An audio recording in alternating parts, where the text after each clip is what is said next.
Hey guys, Amina Ali here. Our next video is going to be about expatriation. Now, for some of you that's a big long word, but it's a real simple term and definition.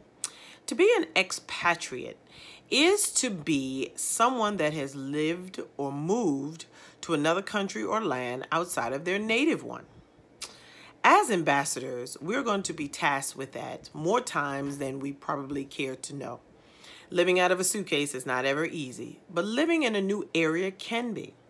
Some of the things that we're going to look at in this section is going to be things that we can help to provide for each other a better way to expatriate in comfort. Okay. Expatriation is going to another country. So, there's going to be a culture shock. There's going to be living differences. There are going to be ways and means that we have to get adjusted and accustomed to. There are going to be tariffs and taxes. There's going to be food and friends and a whole slew of things that we're going to have to get used to as we solidify what we're supposed to be doing as our role and our projections as ambassadors. Going to another country is something as simple as being in the United States and going to Canada or Mexico. We, as United States citizens, are able to travel to certain places like Alaska, which is considered within the states, but it is a whole nother territory that we may not be accustomed to. Likewise, we have sunny Puerto Rico that we can go to.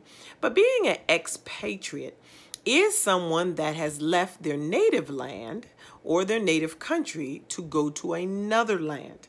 Now, it's not to say that you're going out of your country. It's just another land. So, for instance, as we mentioned, Puerto Rico, that's a warm, sunny climate that is warm most of the year. But that's a land that's unfamiliar to us inland natives. So going there will have its own traits and customs that maybe we're not too familiar with, but because of the warm temperature, the friendly people, and the great food, it's not going to be hard to get used to that new land.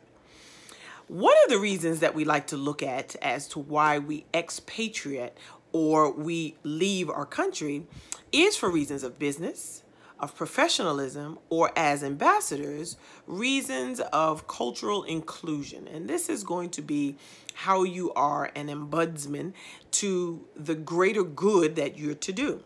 So your reasons are very important. Are you going for business? Are you going for pleasure? Are you going to be there any length of time? Or are you going to be there just for a few days to complete the task? Understanding that will come with a bit of understanding. You might need to have a sponsor. You might need to have someone that is has the lay of the land and a native that knows the run of everything you'll need, from where you're going to pray, to where you're going to eat, to where you're going to celebrate your time. Maybe how you're going to be hosted by that family. Maybe you'll have a traditional meal. Maybe you'll offer a great tradition in sharing or bartering services, so that maybe money that may be of issue may not be of concern. Another good factor and another thing that we also think of is we look at what we're to do when we're there. So, of course, we have a mission and purpose as ambassadors, but we also have a right and a privilege to explore those lands. We don't want to step on sacred lands or disrespect lands that are reserved or preserved, but we do want to understand that there's a fun time to have with everyone that is there. As an expatriate, you tend to have more fun than you have confusion or concern. And I would just side on the right of having that fun, learning a new language, understanding a new culture, developing new customs, and bringing that back home to your native land as a new way to live as humanitarians. Until next time, we will talk soon.